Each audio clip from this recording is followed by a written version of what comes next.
Bismillah, alhamdulillah, wa salatu salam ala Rasulillah. I think right now, judging on the time we have, I wanted to forward on to talk about types of magic. And in types of magic, you can go into a lot of detail and you can say insanity and breaking up between husband and wife and love and many different types of detail. But what I actually want you to look at it from is the perspective of the magician in their books. How do magicians define magic in their books? Magic in the books of the magicians is divided into two major groups with some subgroups off on the side. The two major groups that magic is defined as by the magicians themselves in their books is sarfun wa atf. Sarfun is to turn someone away from something, to repel someone from something, to break up husband and wife, to cause someone to hate, to cause someone to break apart, to cause a family to break apart, to cause a child to hate their mother, to cause someone to turn away or to separate away from someone else. So separation, dividing, pushing people away, turning people away. But not just people, turning the jinn away from people as well. This is also a type of sarf. In other words, they will make a ta'weed that will turn the certain jinn away from others. You're being afflicted by the jinn and you go to a magician and you say to the magician, there's a jinn who's bothering me. He will make you an amulet that will push the jinn away by using other jinn. What's the problem with this? Because he's going to do so by committing kufr and by asking you to support him in committing kufr and by asking you to be involved in committing kufr. Go and bring me this. Go and bring me this to be sacrificed. Hold the knife, hold the bird, sacrifice it to other than Allah Azza wa Jal. So you would lose your dunya and your akhirah if you had agreed to do so. But my point in this is that this separation or the magic of turning away that the magicians talk about, we are not just talking about separating between husband and wife, between children and their parents, but between also separating and pushing, repelling things, pushing things away from them, pushing the jinn away, pushing people away, pushing things away, separating. Atf is the opposite. Atf is all about bringing things together. Bringing things together. And this is the second major type of magic that is mentioned in the books of the magicians. And yes, you can subcategorize it into causing love and into bringing families together and causing, and supporting conception and all of these other things you can do. But essentially, what is atf? It's about bringing things together. And bear in mind that magic brings no good. But that the magician will encourage the jinn to bring two people together who hated each other.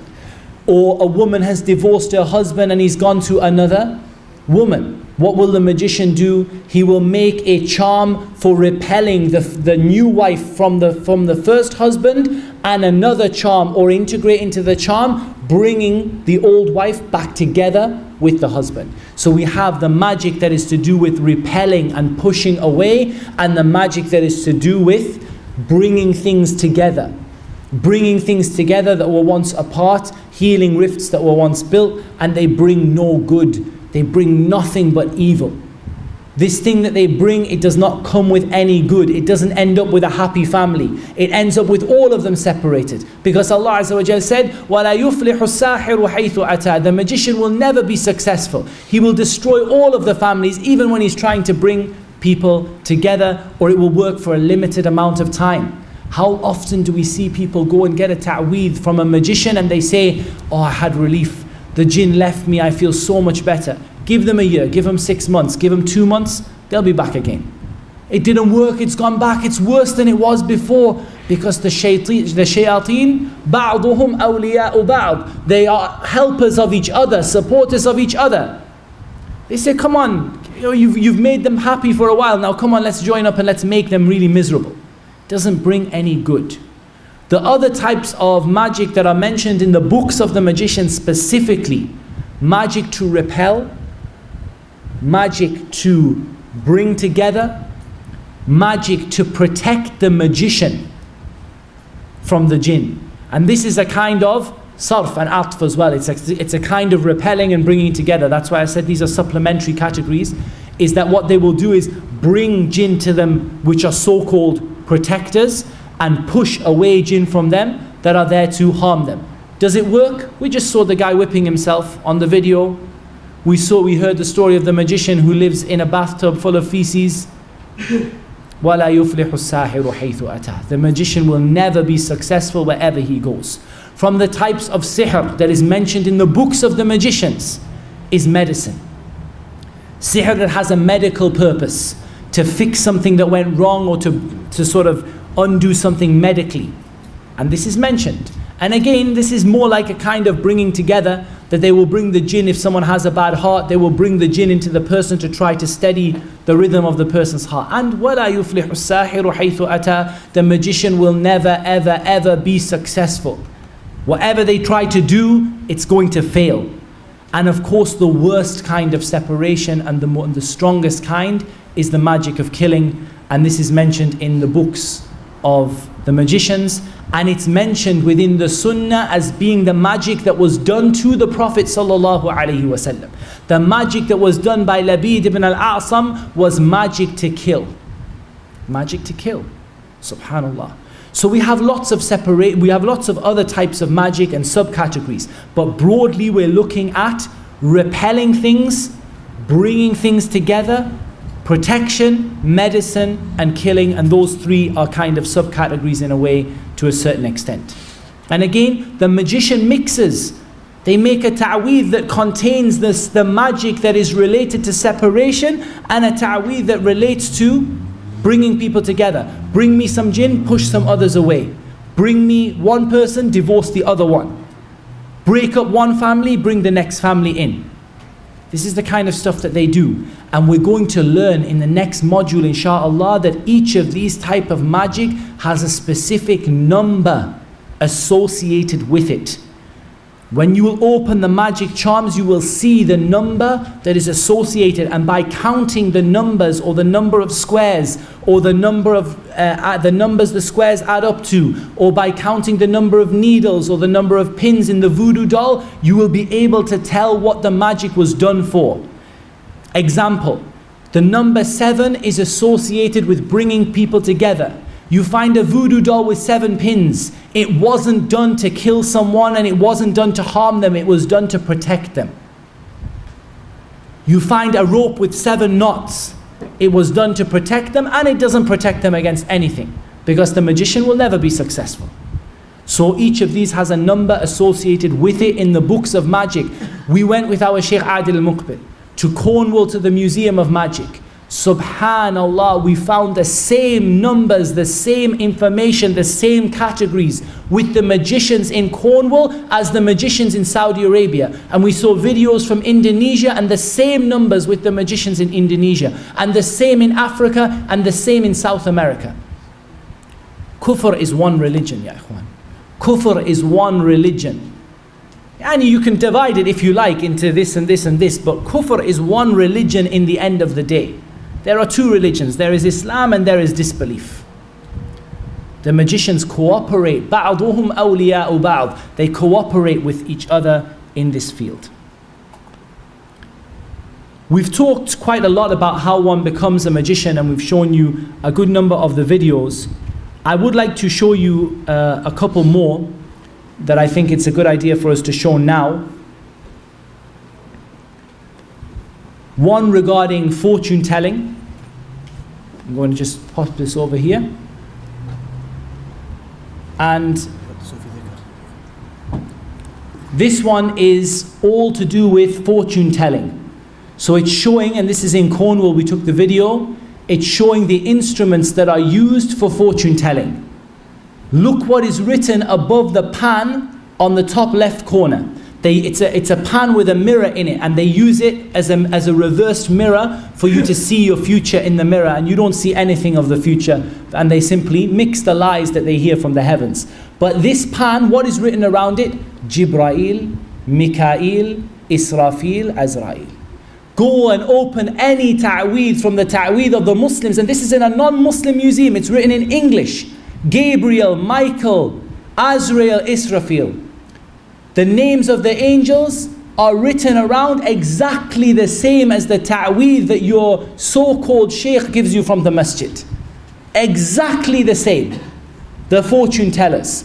The mirror, they're supposed to show you their future in it. There's a pan in the bottom corner. That pan is for burning the coals. And they throw the coals down, and whatever the picture the coals make, they tell you what is going to be in your future. They use it to find things that have got lost. They ask the jinn, where is this car that was stolen? And so what they do is, they bring ashes, they burn paper or they burn charcoal, and they mix the ashes up, or they read in the tea leaves and they say that this has happened. This is a type of sihr, ya ikhwan.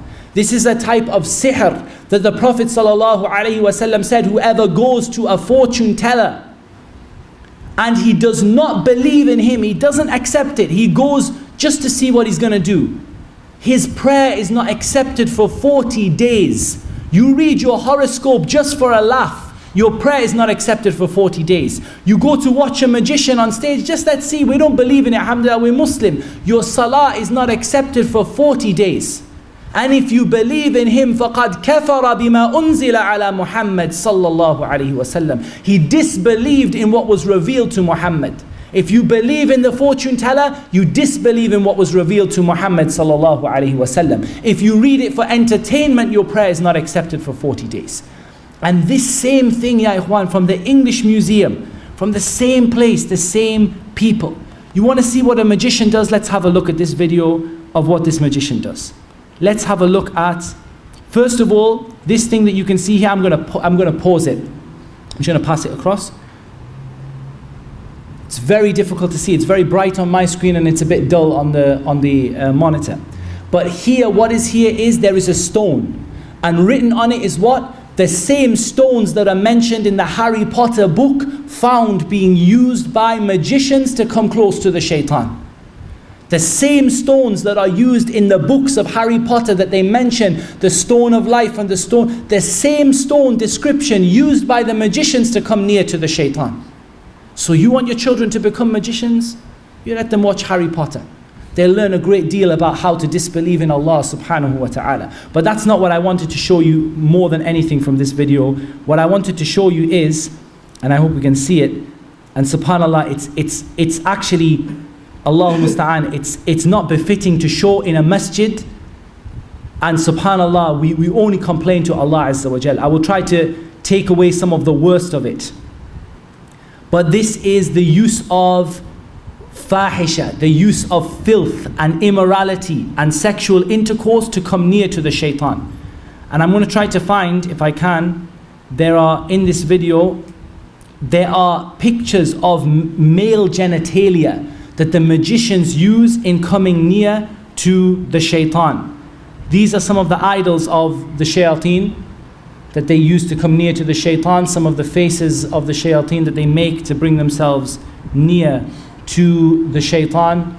And likewise, on this same display, there are these, here we go, these images of male genitalia that they use to insert into somebody as a part of the magic. These people they don't, like Allah says, لا يرقبون في مؤمن إلا ولا ذمة. They don't respect iman, they don't respect your family, they don't respect anything. The only thing these people respect, the only thing they do is to worship the shaitan and to disbelieve in Allah Azza wa Jal. Can you imagine that when you go to that so-called pious person to give you a ta'weed, he puts the ta'weed inside of an image of a male genitalia and he uses it for what he uses it for. And don't think that he uses it on women either. From Aleister Crowley, that we know that Aleister Crowley said, this magician, that he said, I didn't become a magician until I practiced homosexuality. They're not content with zina. Zina is for people who might repent. For a magician, it's not zina, it's incest, it's homosexuality, it's child abuse. This is what magicians do. They have no limit. لا يرقبون في مؤمن إلا ولا ذمة. There's no limit there's no degree of respect, there's no limit for what the magician will do. And in some ways, subhanAllah, some of this stuff, some of the worst stuff, you couldn't show it in a masjid. It's that bad. You could not show it in a masjid. Subhanallah, what they would do, pictures of naked women, and they would write Allah where the genitalia of the woman would be. And these pictures are here on the computer, but we're not going to show them in the masjid because we are shy to show this image in the masjid. A picture of a naked woman, and where her genitalia would be is written the name Allah. From a magician who may not have even been a Muslim. As in, may not have even attributed himself to Islam or known Islam. But all of the magicians, when they hear about Islam, they know how to practice their magic in disgracing the Quran and so on and so forth. Let's just have a quick look at a magician in a cave who is practicing his magic and what he does. Again, this magician was caught and he was asked to show the magic that he did. You can see him here with triangles and candles. Candles are another means that the magicians use. He has the candles here. He has circles. He's going to sit himself inside the circle and he's going to burn the candles in order to come close to the shaitan. And he's going to mention the names. And you know what they say they did? They said, we were told to go and sit in the cave. Like this. And we wanted to come close to Allah. They said, say La ilaha illallah 10,000 times at night.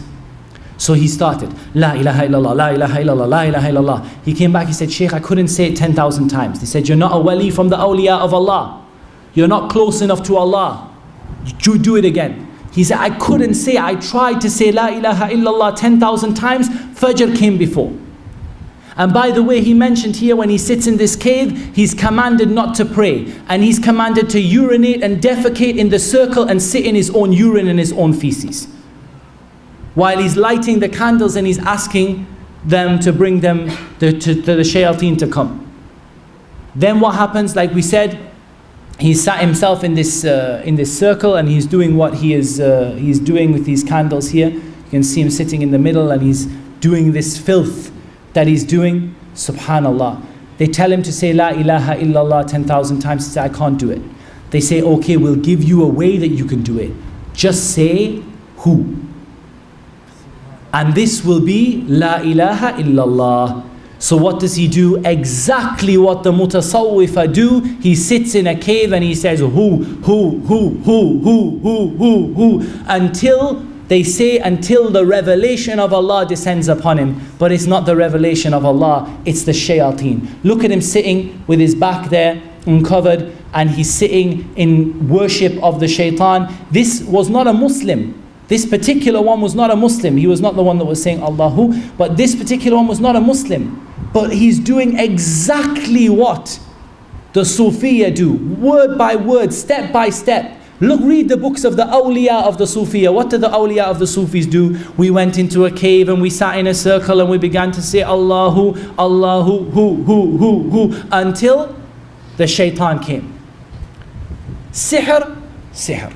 Magic, magic. Disgracing the name of Allah, disgracing the name of Allah. And if we want to just have the ultimate one, and wallahi, this is, I suggest if you have a weak stomach that you don't watch this, because this is some of the so-called awliya of Allah. See what they do. Have a look and see what this guy is going to do. The first thing, he's bringing a miskin who is possessed, and the sheikh is going to cure him by the evil that they do. He's putting a sword into his face. He's just stabbed him in the face with a sword. The sheikh, the so-called pious sheikh, has stabbed this man in the face with a sword. Look at this miskin man. And this so-called pious, look at them, they're Muslim, they're wearing their Muslim clothes. These people are people who say that they are Muslim. Look at what he's going to do to him. It's not enough. He's got a problem in his stomach. So he's going to stab him in the stomach with the sword. He says he's so pious that he can stab the jinn. And he stabs him in the stomach and in the face. And of course they use a very thin blade that doesn't obviously cause they don't have the ability to heal him. They just use such a thin blade that he misses the major organs, so it doesn't kill him. And then they're reciting over him and they're saying if he stays like this, the jinn will be cured. Subhanallah, look at what we do. We sit and recite the Quran over a person. Look at what the mutasawwifa, this is one of the major shuyukh of the Sufis. Look at what he does. He says, now you're going to be better. You've been stabbed, now you're going to be better. But that's not the end of it, unfortunately. Lil Asaf, that's not the end of it. This is the Shaykh. This is the pious Shaykh. He has a tube in his stomach. He is extracting feces from his stomach. He's extracting his own material, his own waste material. He's extracting his own waste material. And I want you just to hear. Watch what the man is going to do.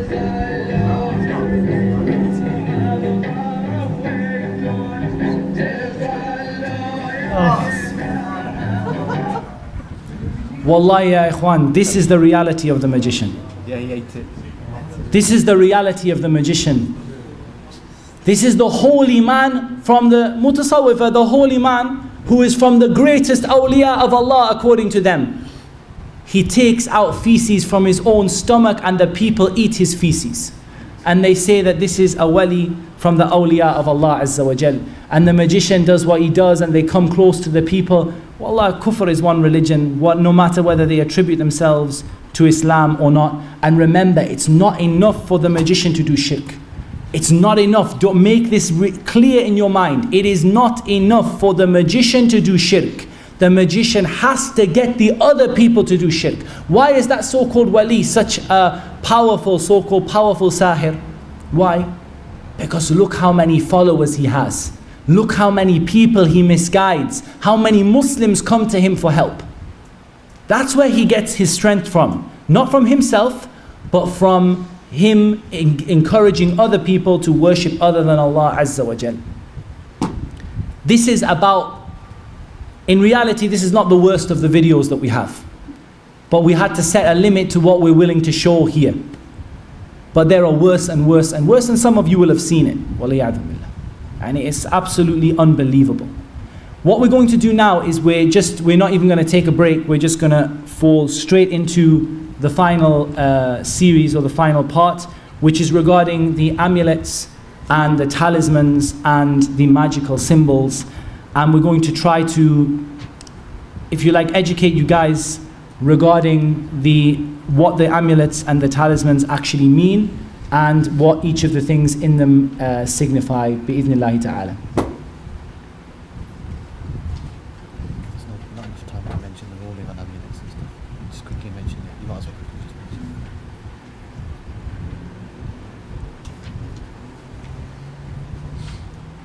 We're going to start, inshallah, at the start, and we're going to try and take as much benefit from the various different slides as we are able to do. We saw on the previous lecture examples of amulets, and there's no doubt that amulets in general, we can divide the rulings of amulets into different types, those that are of the Quran and those that are not of the Quran. As for any amulet that is not of the Quran, if the person believes it benefits them and harms them besides Allah, they leave Islam.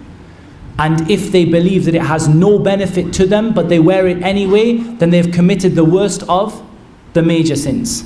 I.e., they have not reached the level of shirk, but they've committed one of the major sins in terms of an innovation. That's if they don't believe it has any benefit at all. As for that which is of the Quran, the correct opinion is that there is no difference between that which is of the Quran and that which is not of the Quran. And inshaAllah ta'ala we'll post an article on this later on because we are very short on time. Here's an example of hair wrapped up in a kind of like a coil over rope. Here we have shoes that have the sihr stitched inside of them. Here we have examples of amulets and talismans, and we're going to show some more examples of those later. Here we have some more, and here this was written inside a material and sewn inside women's clothing.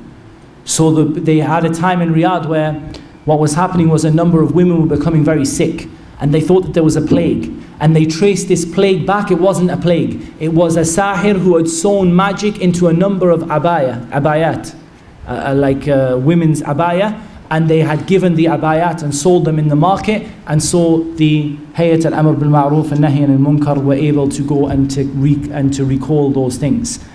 Have examples of pouches, metal containers, locks and keys that have the magic built into them, dead birds, dead animals. This is the tooth or the foot of something or other. This is an example of magic that is to be burnt. So it's inside of it, there are papers. Each paper says burn at a certain time. Burn at a certain time. We're going to cover the ruling on that and how to dispose of it in a moment. This is another example of papers that have been opened and what's inside. Notice these symbols and signs. We're going to learn what they mean, insha'Allah ta'ala. The person's name is written here. You see Sa'ad, the person's name is written there, and the person's name is written there, and inside there are each of these symbols. These symbols here have a particular name.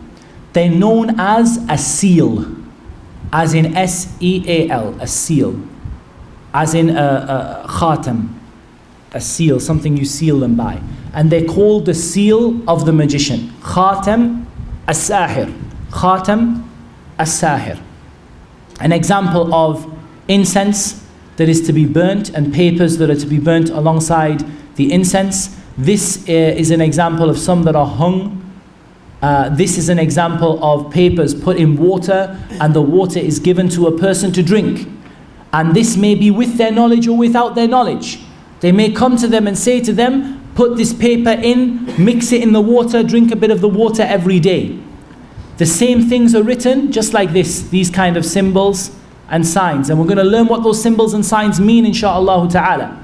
This is an example of things which are not sihr, but they are beliefs that people have. You tie a black cloth and it protects your car. You tie something to the front of your car and it protects it from accidents. This is an example of belief that lead people into sihr.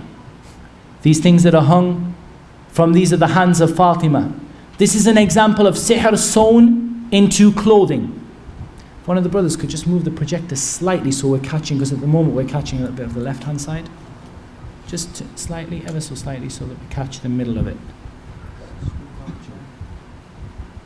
That's spot on. So there we have clothing that has the sihr and the amulets drawn and stitched into the clothing.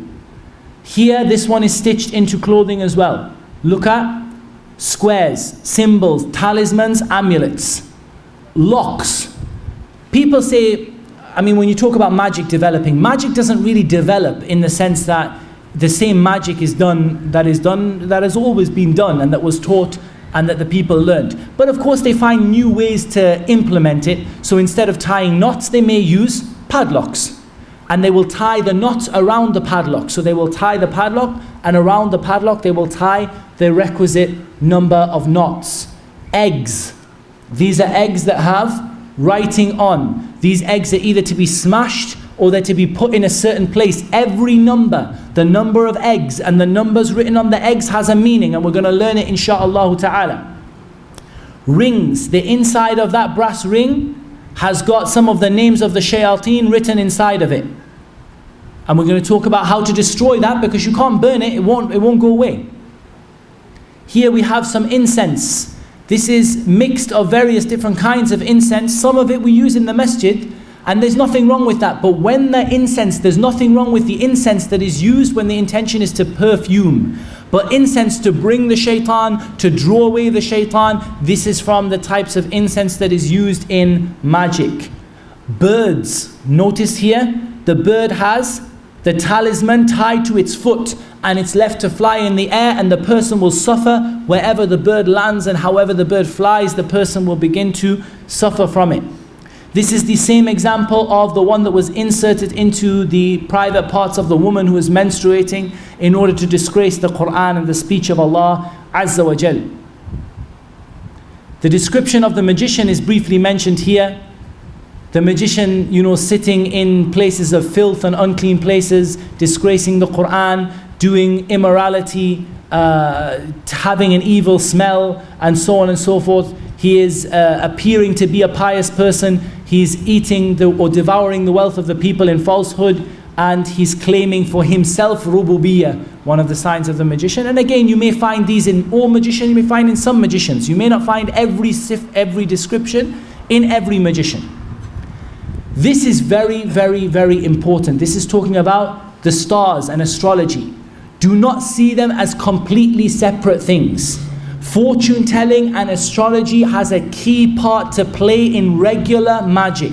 We're going to see this is the star signs, and each of the star signs is associated with an element of the earth. And I want you to write this down. Each of the star signs is associated with an element of the earth. One of the four elements, sorry. Four elements are earth, fire, air, water. Each star sign is associated with one of those four elements. This is not true. This is all complete rubbish. But this is what the magicians use. Just because you're born in a time when you're supposed to be fiery doesn't mean you're fiery. Alhamdulillah, we don't take these omens. We say, oh Allah, there is no omen except from you, and there is no good except from you, and there is no God worthy of worship except for you. But this is what the magicians do. This is the knowledge they have. They divide people into one of the four elements: earth, fire, air, and water. And they adjust their magic according to the elements. We're going to see how in a moment. Here we have palm reading, reading the tea leaves, another form of fortune telling. Throwing the seeds, seashells. Throw the seashells, however they land, they determine the issue that you're asking about. Date seeds and likewise cardamom seeds. Using them, they throw them, they look at how they make the pattern, and they tell the future from it. Reading sand, pictures in the sand, pictures in the ashes. They burn coal, and they throw the coal over the person, and how it appears, they then say, yes, this is going to happen to you, and that is going to happen to you, and they lie. The candles, white, red, and green. These colors are very significant. They use them regularly. Red associated with love, associated with bringing people together. Bear that in mind. Red is associated with love and with bringing people together, because we're going to cover that in a moment. Yeah, they have white and they have green. These are the star signs according to how the magicians divide them into fire, water, air, and earth. So they divide 3 into fire, and 3 into water, 3 into air, and 3 into earth. These are some of the beliefs people have, the hand of Fatima and so on and so forth. It's not magic in of itself. And this is very important, because many of the amulets you're going to see are not going to be magic of themselves, but they are going to be a means to seek nearness to the shaitan and a means to weaken the person's iman. This hand of Fatima does not contain sihr by the meaning of the word, but what it contains is a belief that this hand will protect you besides Allah Azza wa Jal. Once you believe that, you're open for any magic to attack you, because you no longer have your shield of Tawheed. Here we have some stitched into some fur and material and various other different things. Right, now we begin to understand how the magician writes the amulets. The first thing, guys, I want you to write down: not every magician can write. Not every magician can write and calculate. There are magicians who do things the literate way, and magicians who do things the illiterate way.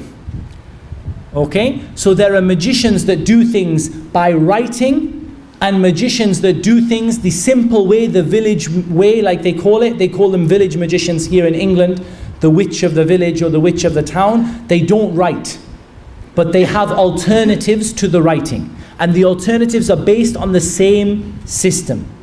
Here, brothers, you can see a table.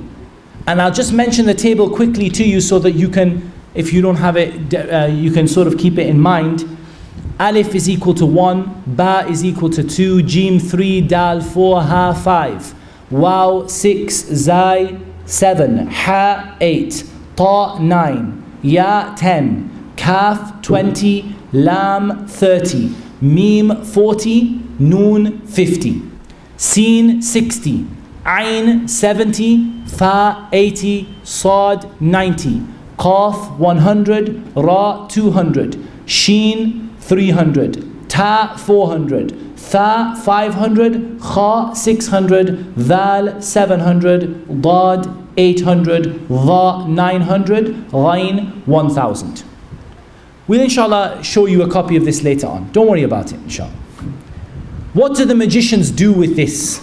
Why am I telling you this for the first time? I'm not telling you so that you get all amazed about what the magicians do, or so that you say, oh, at least now I have a backup career if my existing career fails. No. I'm telling you so that you can understand what these things mean. These ta'aweedh, these circles with these numbers in, what they mean. This is what they mean. What is your proof, O Muhammad? Are you reading books of the magicians again? No.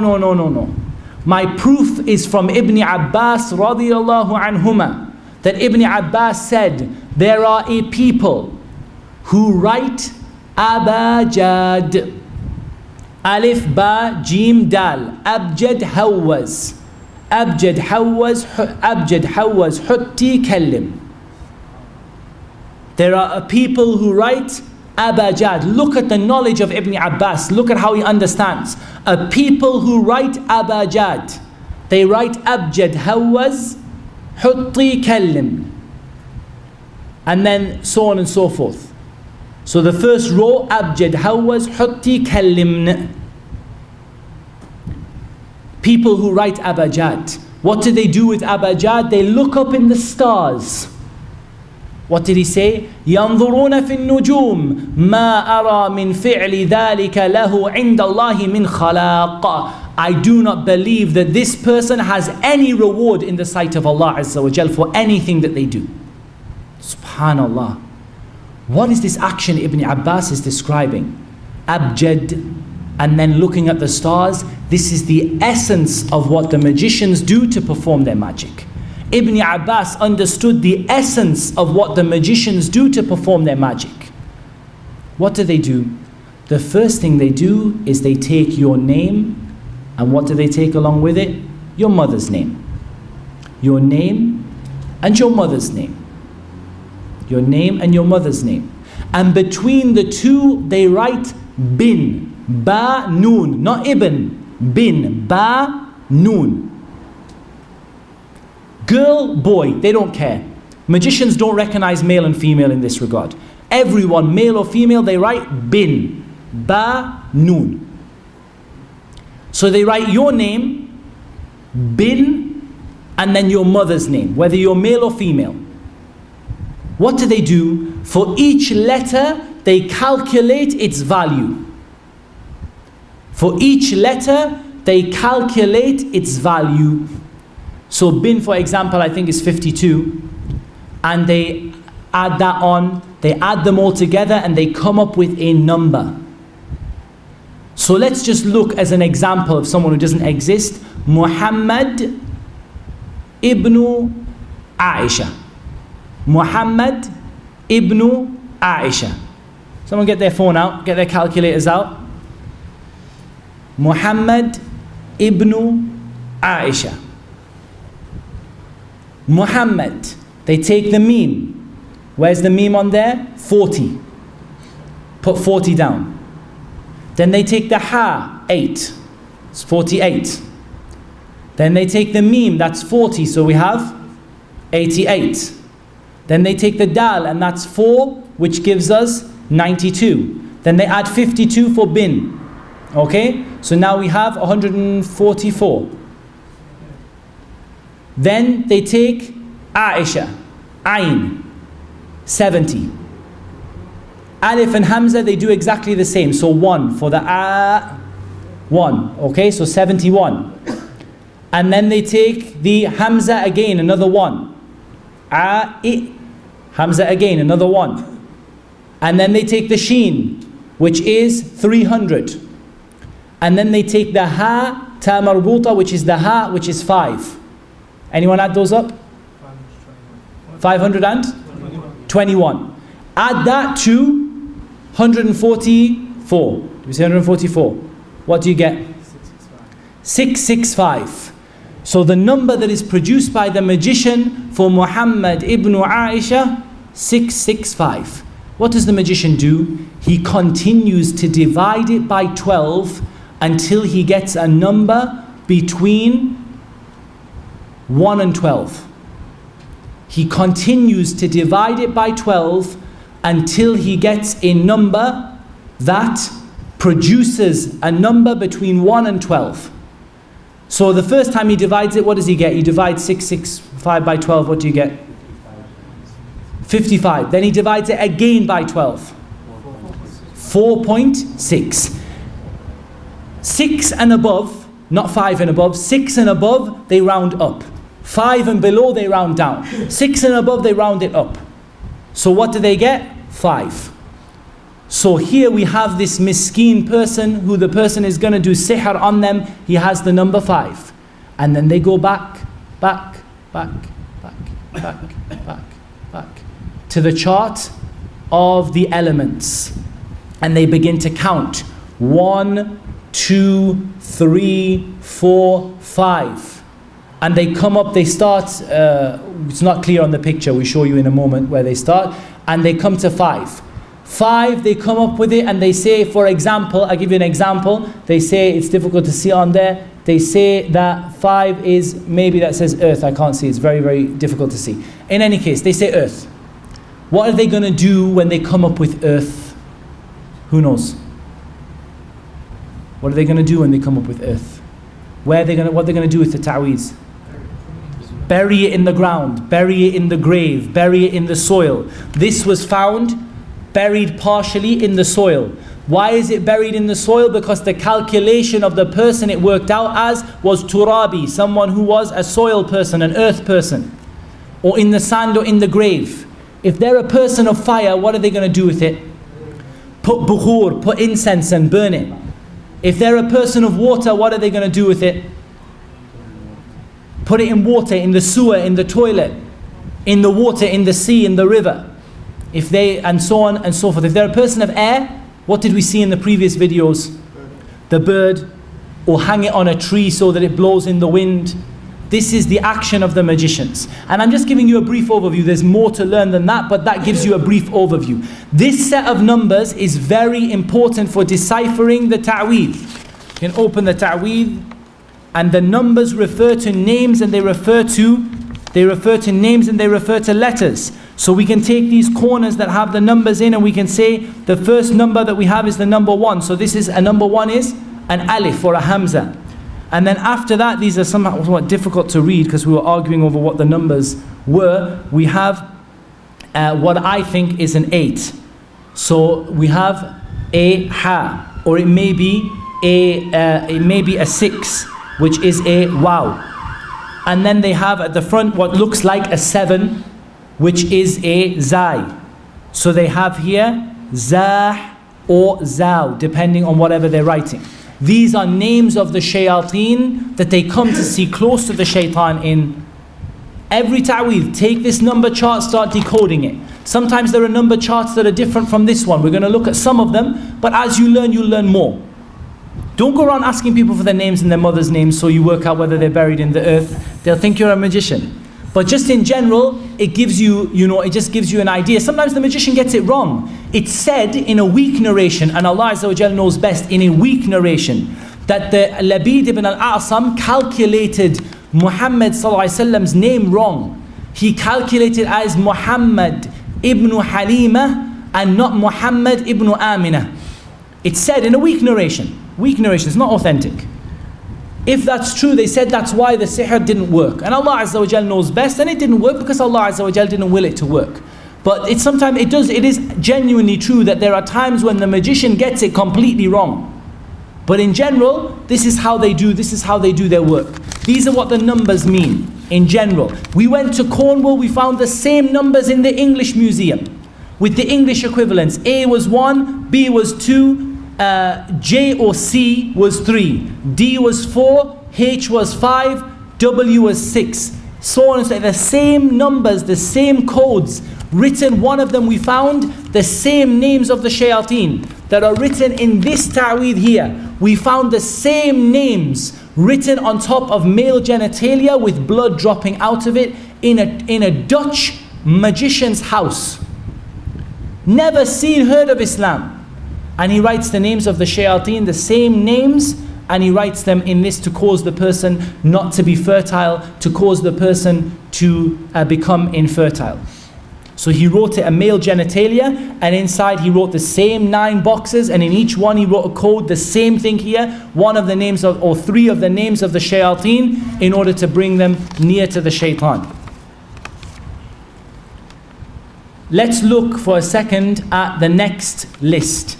This one is the same letters, but this time we have symbols.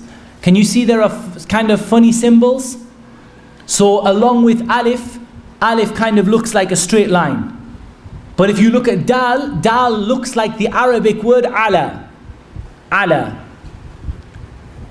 There's something that looks like a mushroom or an umbrella, which is representing ha. Why am I showing this to you guys?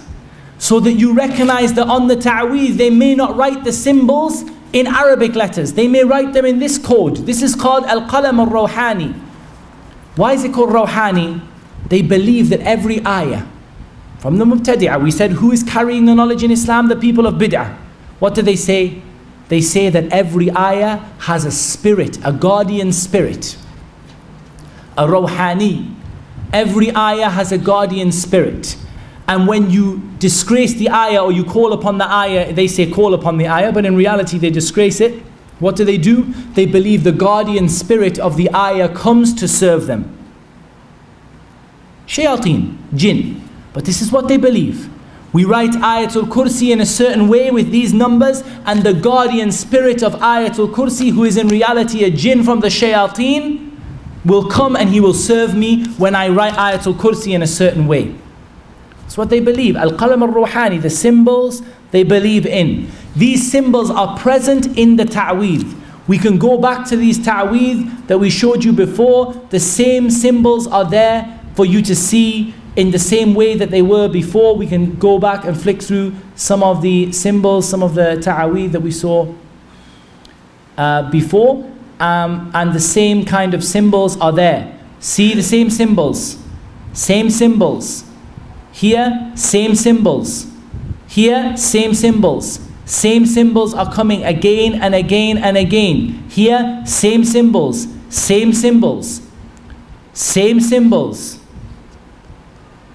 Magic is one religion. It's not the only way that they do it, but this is by far and means all of their methods come back to this. All of their methods come back to this method. So they may develop other alternatives, but they all come back to this same method. We found in the museum, in the Cornish Museum of Magic, some alternative letterings from these. But the same numbers, the same letters, but just different ways of writing them. So sometimes they write alif with a box and ba with a triangle, but it's the same concept, the same letters, the same names of the shayateen that are coming out in the end of it. Here we have this. This is written in Al-Qalam Al-Rawhani, in the same code. This here is written in this code. Do you know what this is? Hadi Khatam Surah Yasin. Allahul Musta'an. They tried to write Surah Yasin. Surah Yasin. What do they say? They say, we have Allah's greatest name. I'm going to write Allah's greatest name for you. And they write these symbols and these letters. And they say, this is Allah's greatest name. It's not Allah's greatest name, it's the shaitan's name. And it's not none of his names are great. This is Surah Yasin. Surah Yasin. And they have written Surah Yasin so that you read it from left to right. It reads, each box is a word from one of the ayahs of Surah Yasin. And it says, the top one says, if we do just the left hand corner, it says, فَمِنْهَا, and the bottom one says, وَمِنْهَا يَأْكُلُونَ.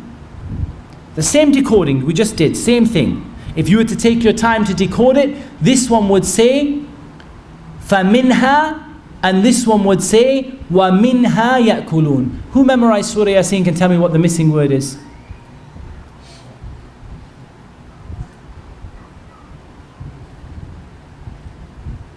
ركوبهم, huh? ركوبهم. وَمِنْهَا يَأْكُلُونَ. This word that is supposed to be here, in this box is supposed to be the missing word between فَمِنْهَا وَمِنْهَا يَأْكُلُونَ. It's supposed to be the missing word here, but it isn't. It is a name from the names of the shaitan. And I can't remember what this one was. It was something really, really weird. وَجَدَدَتْ وَجَدَدَتْ فَمِنْهَا وَجَدَدَتْ وَمِنْهَا يَأْكُلُونَ. Why? Why would a magician write this? What is he doing? What does every magician do? Disgrace the Quran. He's disgracing the Quran by inserting words. You say, how can you disgrace the Quran by inserting words? وَإِذْ قُلْنَا دَخُلُوا هَذِهِ الْقَرْيَةِ فَكُلُوا مِنْهَا حَيْثُ شِئْتُمْ رَغَدًا وَدَخُلُوا الْبَابَ سُجَّدًا وَقُولُوا حِطَّةً نَغْفِرْ لَكُمْ خَطَايَاكُمْ وَسَنَزِيدُ الْمُحْسِنِينَ. What did Allah Azza wa Jalla say to Bani Israel when we said enter into the village and eat from it wherever you wish, and enter the door in prostration and say hitta?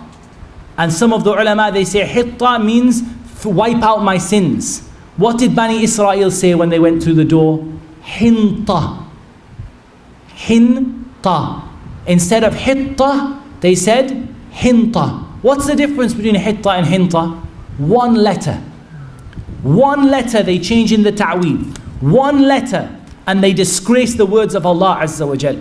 This is what they're doing here. One word. Rukubuhum, supposed to be here. Wajadadadat. One of the names of the shaitan, or disgracing the Quran. And it's written all the way along. So the ayah, this is another part of the ayah of Surah Yasin at the end, and in the middle again, wajadadadat. Disgracing the ayat of the Quran. This was given to a person and said, hang it in your house. It is Surah Yasin and it will protect you. Now we come on to the most common form of magic to repel. Sarf, magic to repel. This is called Al-Muthallath Al-Ghazali. It's alleged to have come from Al-Imam Al-Ghazali, and we believe that Al-Imam Al-Ghazali is free from this. Because whatever you say about Al-Imam Al-Ghazali, and he made a lot of tawbah towards the latter part of his life regarding the ilm al-kalam that he fell into, but Al-Imam Al-Ghazali was free from this. This is absolute kufr, from the worst form of kufr. All of the magic of sarf comes back to this. All of the magicians who teach breaking families and breaking people apart, they teach it through this. 9 squares. Write down the number 9. 9 squares. Same one you showed me on your phone. Everyone's getting the Muthallath al-Ghazali out now. So a lot of you will have seen this before. The numbers will add up normally to 9 or 15. 276, 816, 357, 951, 438. The story of this is it was said to have been found in India by Al-Imam Al-Ghazali. And they add up to 15, and sometimes they add up to 9. And the number 9 is there, and because there are 9 squares, and the number 15 is there. What do these numbers work out? If we go back to the Abjad, Hawaz, Hutti, Kallim, what do we work out? Number 2 is Ba. Number 9 is Ta. Number 4, Dal. So we have the first name from one of the muluk of the jinn, one of the kings of the jinn, and his name is Batad. What does the magician do who wants to do this, who can't write? He wants to call upon Batad, this shaitan. He wants him to do work for him. He wants him to send his soldiers. So he tries to write Batad, but he can't write. What does he do? He takes the knot and he says Batad, Batad, Batad. So he does the same thing, the same magic, but he does it by saying the name over the knot and blowing upon the knot. Number 7, Zai, Number 5, ha. Number 3, jim. Zahaj. Another name from the names of the shayateen. So the person who wants to break up between husband and wife, he takes his knots, he makes his knots like this. He takes his knots and he makes his knots. Let me see if I can borrow this for a moment. He takes his knots and he ties his knots and he ties it tight and he says batad, zahaj, wa. And then he ties another knot. How many knots is he going to tie? 9 or 15. 9 or 15 knots. Over each knot he's going to mention the names of those shayateen as an alternative to writing down the things that he's going to write down. This was given to me today and I had no idea about it. I heard about it last night and I didn't ask them to bring it. The brothers brought it for me. 6 of Al-Muthallath Al-Ghazali found in dirt. Why are they found in dirt? Because the person, they calculated his name to be a person who was turabi. He was associated with dirt. And here we have the numbers, all of them or most of them adding up to 15. The same thing, the same names of the same shayateen. Look through your phones and a lot of you have got experience of magic before. You'll find the same stuff. We're going to go through some amulets in a moment. Now we come on to the number 7. And the number 7, do you remember what we said about Babylon? Who remembers about what we said about Babylon, the ancient magic of Babylon?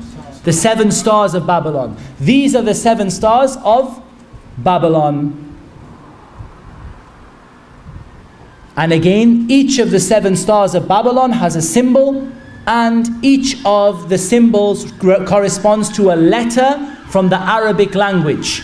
So what does the person do who wants to do the sihr, who he can't write? He says, ahtam fashad, ahtam fashad, ahtam fashad.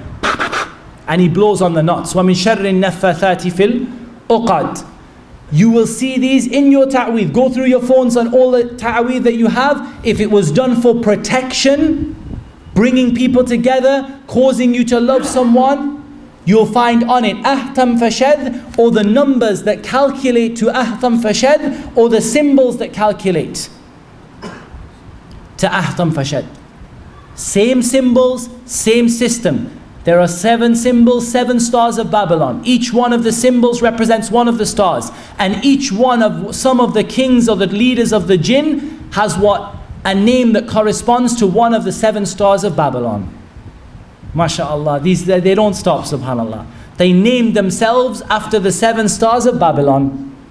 So that when you want to call upon them, you can call upon all 7 or you can call upon one of them. وَيَدْعُونَ مِن دُونِ اللَّهِ مَا لَا يَنْفَعُهُمْ وَلَا يَضُرُّهُمْ. They call upon other than Allah that which doesn't benefit them and it doesn't harm them, subhanAllah. Look at what they do.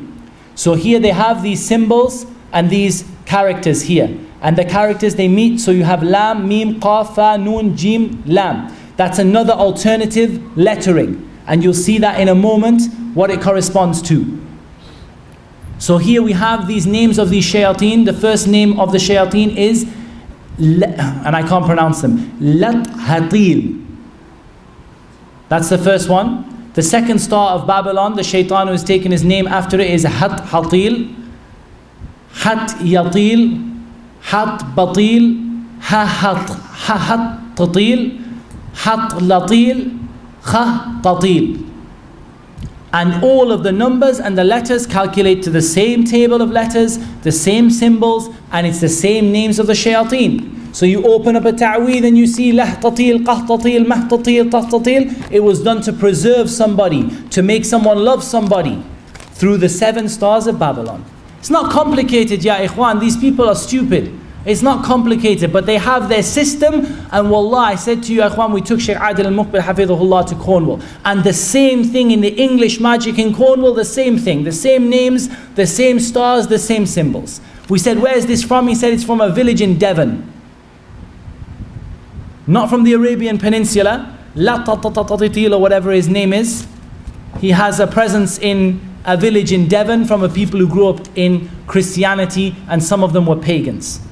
Subhanallah. Kufr is one religion. So here is the table of these shayateen and the letters they write. So when you find these broken up letters are not just random. They're intended to spell one of the names of the shaitan, or they're intended to give you numbers, and the numbers calculate to a number related to sihr. And they're written inside of a seal, a khatam. Might be a triangle, might be a circle, might be a square. We're going to develop this and look at it in a moment. This is an example of putting it in a well, putting it in the sea. And they did this in Jeddah, subhanAllah. They dredge the sea in Jeddah after every Hajj. They dredge the sea in Jeddah after every Hajj. They send divers out and they bring back sihr. I don't know if I can even play it. They bring back, not from here, but I might play it for you in a moment. They bring back sihr, piles and piles and piles of sihr. People came to Hajj and they put sihr in the sea in Jeddah. Why? Because they want to get closer to disgracing the word of Allah Azza wa Jal. I want to do it in Makkah. I want the people of Makkah to feel, I want the shayateen to appreciate how much I hate the religion of Allah Azza wa Jal. In the air, on the foot of a bird, tied to a pole, tied to a tree. Of course, I asked the Shaykh regarding the ignorant magician, the one who can't write. Does he do earth and air and water? Perhaps the shaitan tells him where to put it, and perhaps he doesn't do it at all. Some of them will just put everything in the ground because they're not learned. But the ones who are more learned, they will try to make their sihr more effective by putting it in the place where it affects the person. And all of it is batil, all of it is lies. We're not earth and fire and water. Allah Azza wa Jal created us from what He created us from, and it is known, and Allah subhanahu wa ta'ala is the one who knows how the people are affected and afflicted. But the magicians, this is the belief that they hold. Now we have some numbers, ya ikhwan.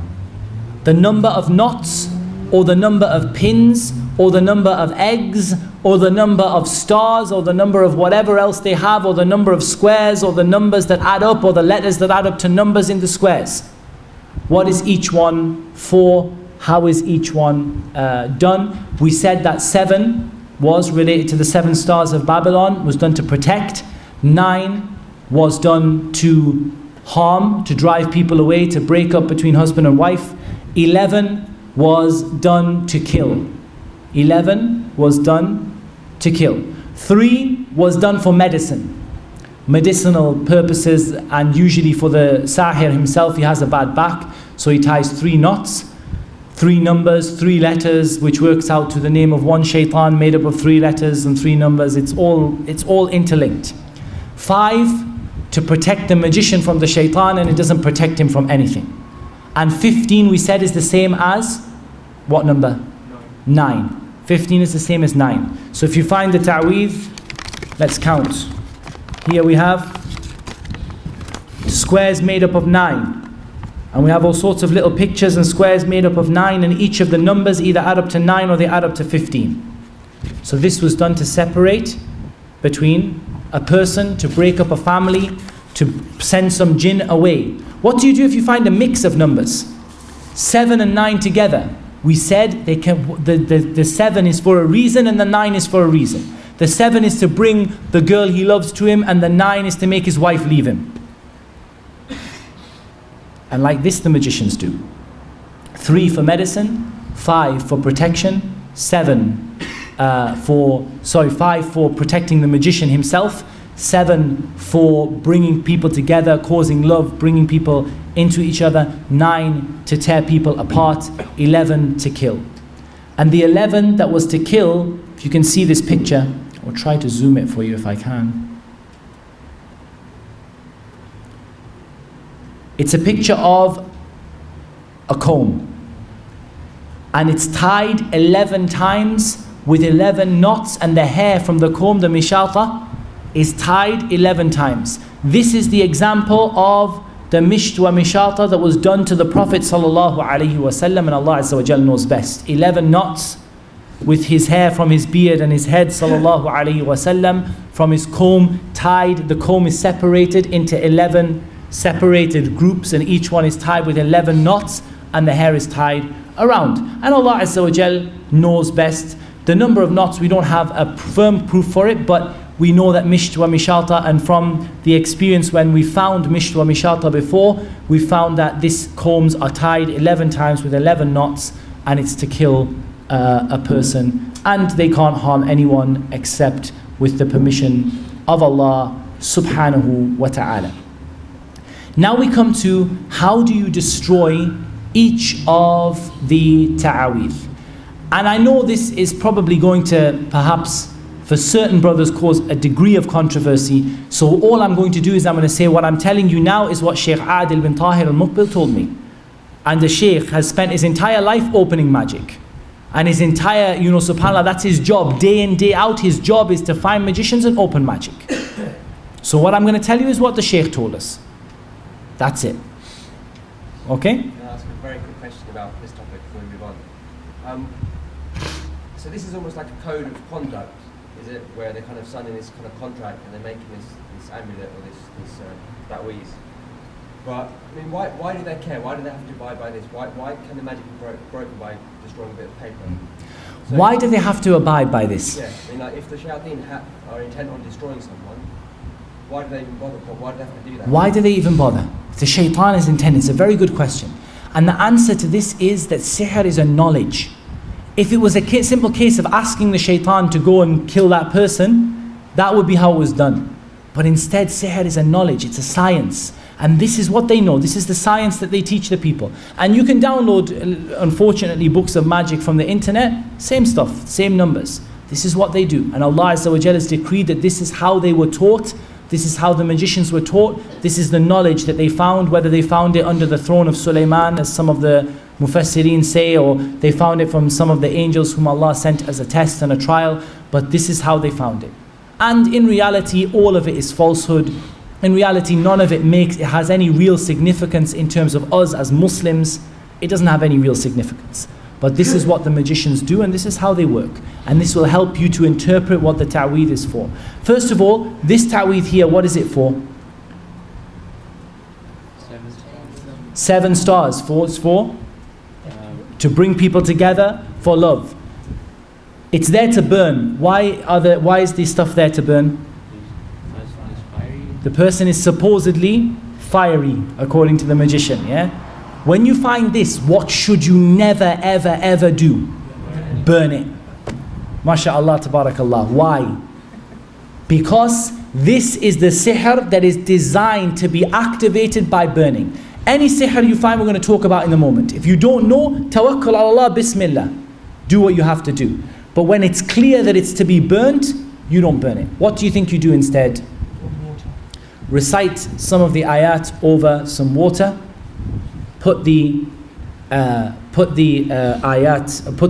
sihr from the burning and whatever into the water.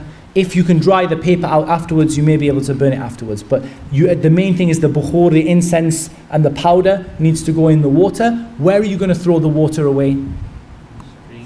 Somewhere where people don't go. Somewhere, throw it, over in the corner of a park where nobody goes, in a rubbish ground. Throw it somewhere where nobody goes. Just in case, just as ihtiyat, in case someone is harmed by the magic that is taken into the water. Throw it away. Don't put it, in the middle of your kiddies' park where all the children play. Just as, a precaution. I'm not saying there's an evidence from the sunnah that it will harm, but I'm just saying to you as a precaution, put it where don't throw it, where someone's going to drink from it, or where it's going to go be mixed into people's drinking water and stuff like that, inshallah. Brother, can I just ask a quick question? I'm going to have to stop the questions in the middle for the simple reason that we might not get through. I'm looking at the time. I will definitely take your question, inshallah ta'ala, after, bi'idhnillah. Keep it in your mind, okay? Okay. This is brass or metal. How do you think we're going to dispose of this? Going to grind it or sand it down so that the letters are no longer visible. And if we want to put it in the water, we can put it in the water. But we need to grind down the letters. So you need to take a Dremel multi-tool or a file or a piece of sandpaper and just get sanding until the letters can no longer be read. Again, this is not my opinion. It's not Muhammad Tim, Shaykh Adil bin Tahir al-Muqbil, who is our Shaykh, our expert in removing magic. That's his job. He's the senior guy in Saudi for doing this. So this is what he says, file it down till the papers, till the letters don't show anymore. When you have these pouches, you need to open the pouch. Pliers, scissors, open the pouch. Be careful not to drop the stuff that's in it, so you want to destroy it completely, insha'Allah ta'ala. How generally do we destroy then what is not to be burnt? It's not burning magic, and it's not brass magic. The Shaykh, he said, we burn it while reciting over Surah Al-Fatiha and the last two the last two surahs of the Quran, Al-Falaq and An-Nas. And he uses the evidence for this, would you not have burned it? I asked the Shaykh, and again I'm repeating you what the Shaykh said. I said, Shaykh, we have some of our beloved brothers who perform ruqya and they say don't burn the ta'weez, because the magic may afflict you and people don't know what to burn and what not to burn. The Shaykh said, هذا جهل وباطل. He said, this is ignorance and falsehood. That's what the Shaykh said, not me. That's what the Shaykh said. You guys do what you want. That's what the Shaykh said. I'm only repeating what the Shaykh said. He said, this is ignorance and falsehood. So he said it is to be burned, and he used the hadith in Sahih al-Bukhari and Muslim from the hadith of Aisha, would you not have burned it? And no doubt some of our mashayikh and our ulama, from our mashayikh we love fi sabilillah, they say not to burn it and they say just to put it in the ruqya water. My advice to you is to follow the opinion of Sheikh Adil, and you guys, at the end of the day, I'm not meaning disrespect to anyone, okay? People advise not to burn it. Alhamdulillah, they have their evidence and they have a reason behind it.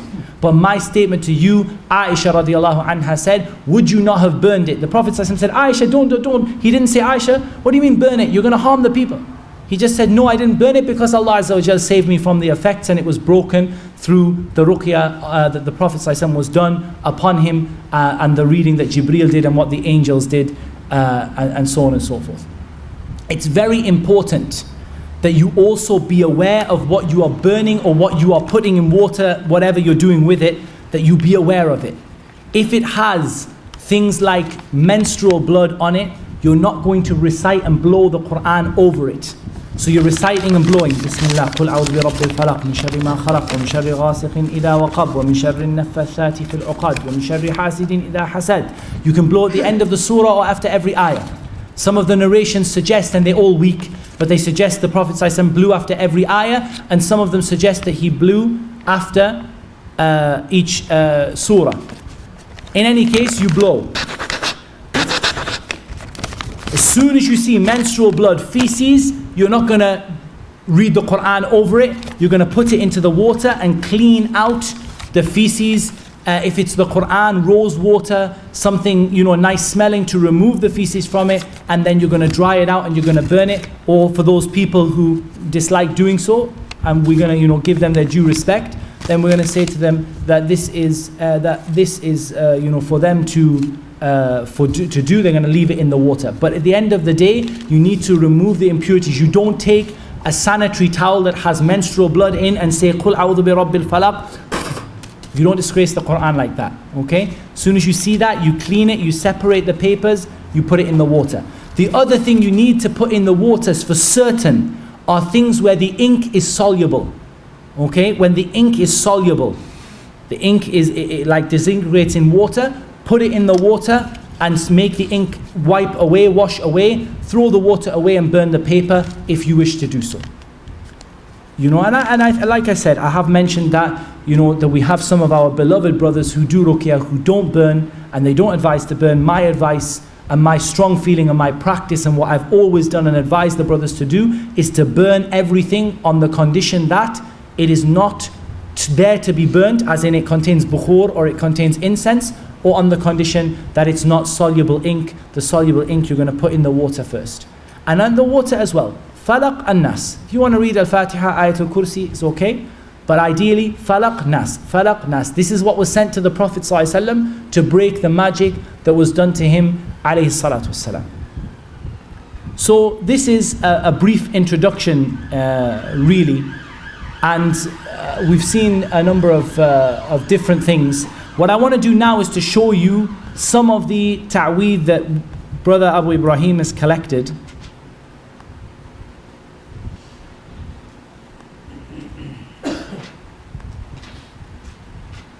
and we try to see what kind of things are written on some of them. Bear in mind, they only have to change one letter. Hitta, hinta. One letter to disgrace the Quran. Some of these ta'aweed are going to be proper, full-on sihr. Some of them are going to be less than that. And we got still to find time for the videos at the end, inshallah. So we're going to have videos of them destroying the magic and so on and so forth. See here the numbers? This is probably a surah of the Quran. This is probably here a surah of the Quran, but we can decipher the numbers. One is alif, ba, and then here we have abjad, abjad, a. So we have abjad, which is the beginning of the magician's letters, and then we have a. And then we have some more stuff written. Maybe some of these words are words from the Quran and they're doing it to disgrace the words of the Quran. If it's 3 by 3, it's probably been done to break someone apart.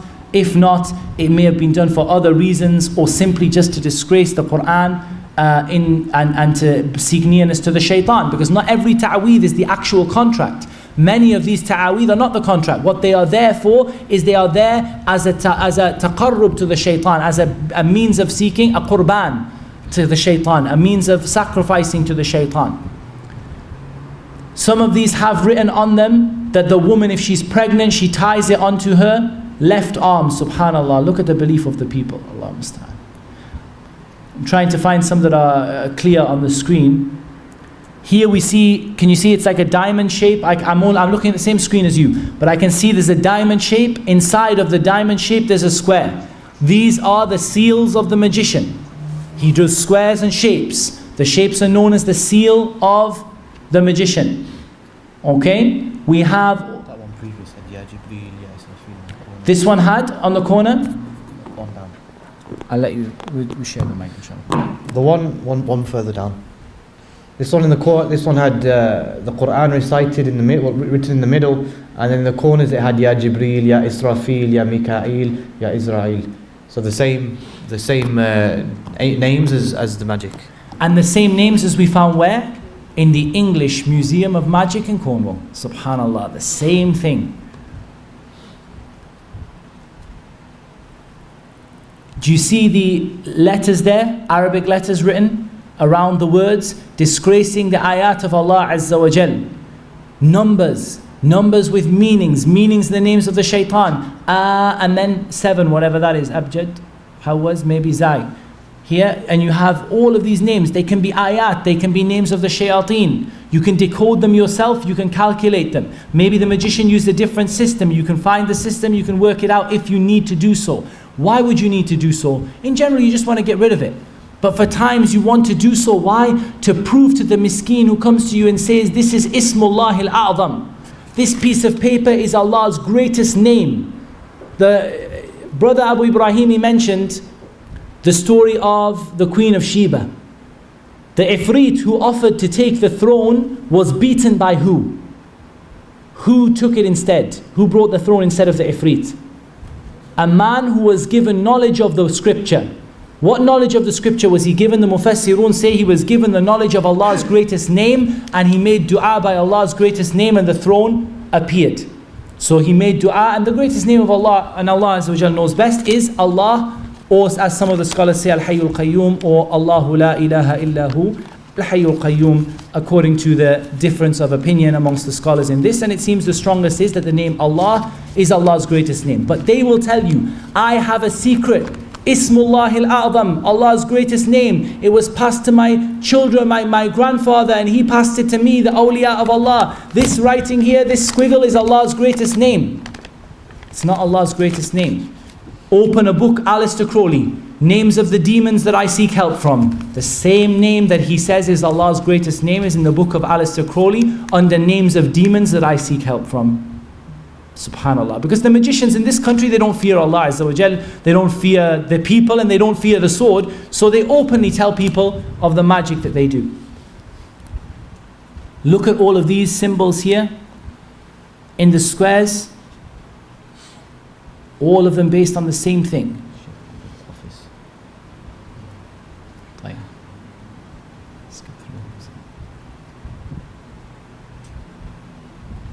It's very dark, otherwise you could see there's a lot of these.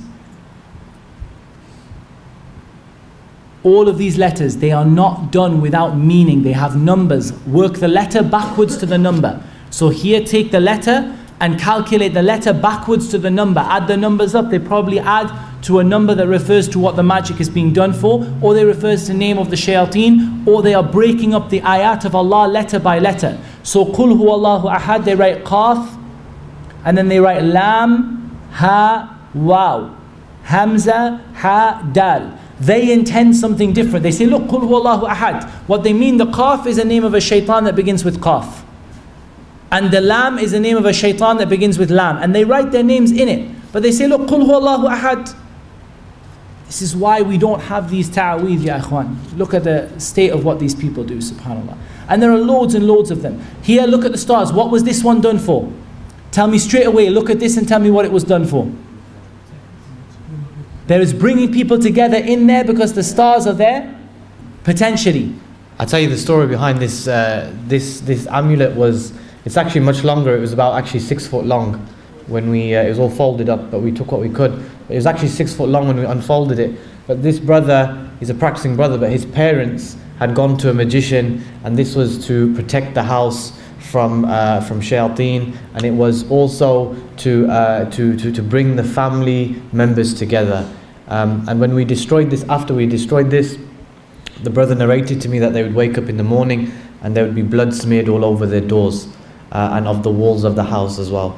So this was the more than likely the shayateen who was sent with this contract, or the shayateen that this was supposed to be protecting from, and who had been enforcing this. Once we had destroyed the amulet, then the shayateen were probably coming back to try and attack the brother and his family, and there was blood all over the walls, etc.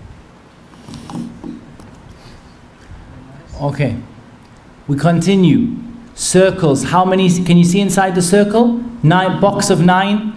Inside the circle there's a box of 9 squares. It was done to break a family apart, or to seal the breaking inside of a circle. So to break a certain part of the family apart, but not another part of the family. And we keep going and going and going. We have a wide collection. What I want to do in a moment is to go just to the videos to finish off, because the videos have some stuff in that you may come across. Are there any particular ones you want to cover? No. Okay. We'll go to the videos. There was one that last second which just says please. Where's that one? If I put it on my computer, we'll put it. They're so clear, subhanAllah, on the computer. Right? Those are the notes. This one which just says just straight please. Let me show them that. Okay. I'm just going to pick a few to show you. This one here, you can see the writing is soluble ink. It's light pink, it's soluble ink, so it needs to be put in the water and washed off before you get rid of it. Okay, that's one. I'm just going to go back here and just see if I pick out some certain ones for you. This one here, you can see there, can you see the squares? 1, 2, 3, 4, 5, 6, 7, 8, 9. It's done to break up something, to push something away, to push somebody away.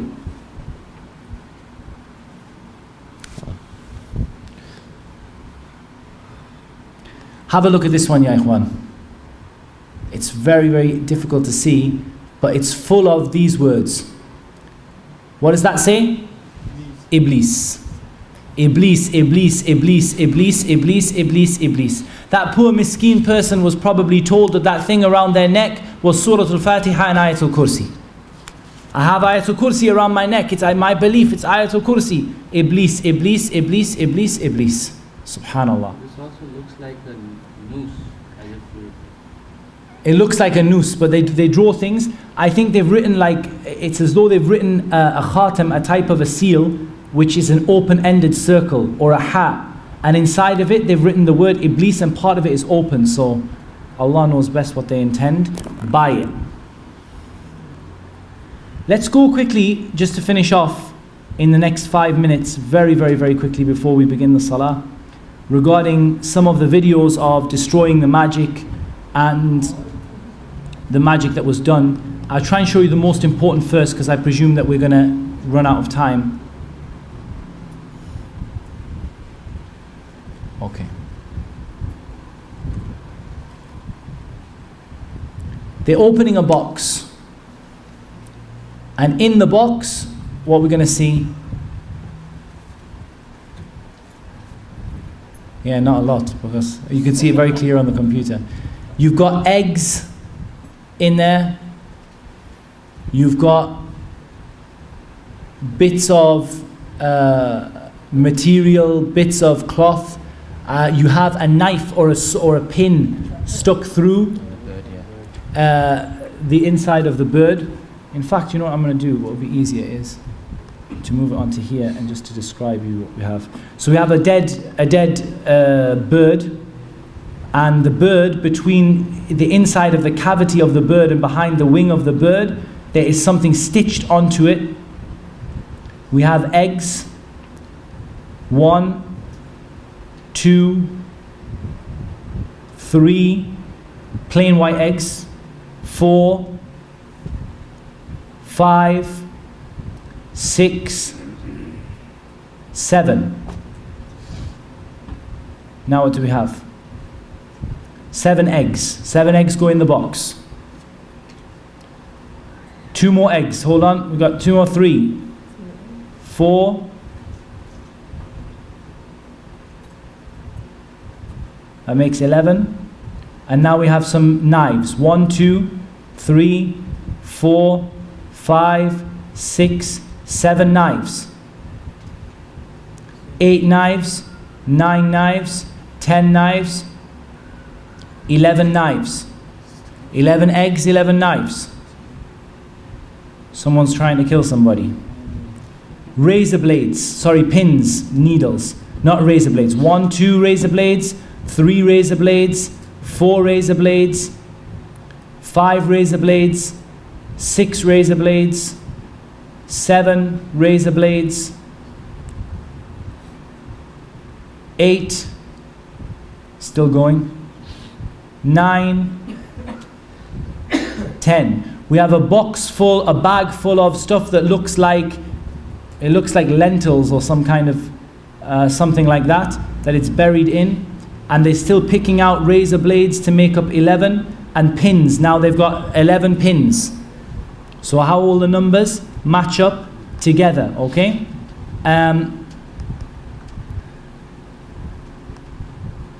This is nice and bright, so I hope that this will show relatively well on the screen. They're destroying a ta'weez.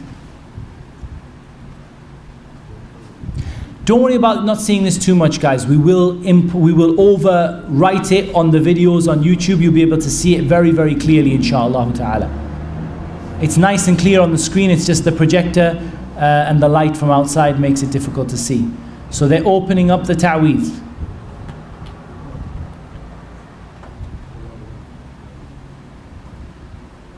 And all the time they're opening it up, what are they doing? قُلْ أَعُوذُ بِرَبِّ الْفَلَقِ قُلْ أَعُوذُ بِرَبِّ النَّاسِ, blowing on it, yeah? All the time. They're opening this pouch up. Many times they said they couldn't open it up. Many times I've not been able to burn a paper. It will not burn. I doused it in petrol, set it alight, it wouldn't burn. Till you read Al-Falaq and An-Nas over it, and then it burns. These are little I think pieces of paper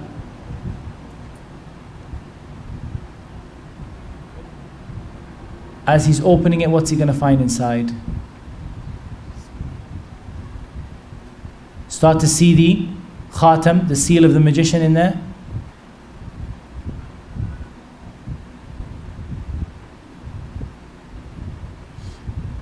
Rope.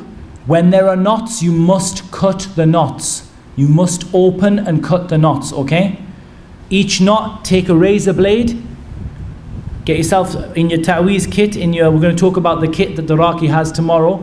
Razor blades. Take a razor blade, cut each individual knot open and blow on it. What's inside?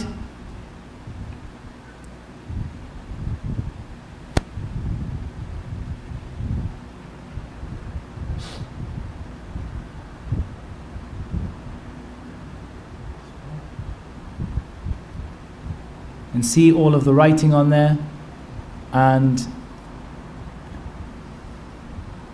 that's one ta'weez, that is. opened. They have plenty of the examples in here. We're going to try and forward maybe to one more very quickly. This is them washing the soluble ink, saffron ink or whatever it is, sometimes urine.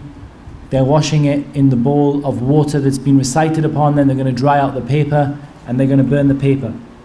In general, guys, we have a lot still to cover, but it's now time for Salatul Asr, insha'Allah ta'ala. So what we're going to do is, bi'idhnillahi ta'ala, the whole videos will be obviously inserted for you. And tomorrow, insha'Allah, we'll see what we can do obviously about the projector screen. But inshallah, whatever we're able to do, we will do.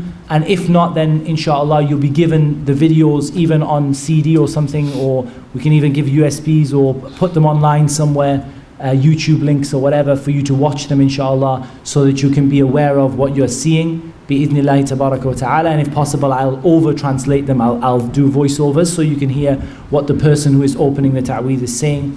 Tomorrow we have to talk one more theory topic about the evil eye, and then we're going to go on to introduction to Ruqya, the Raqi and the family, the Ruqya session, and we are trying to organize a live Ruqya session bi'idhnillahi ta'ala for you guys with someone who does have an affliction or a problem, so that inshallah ta'ala you guys can get some real practical experience. And now that we've removed the fear of the shaitan with the permission of Allah Azza wa Jal from everyone, and nobody's scared of the jinn anymore, inshallah, there'll be no concern over you attending a ruqya session where some of the jinn will be also in attendance.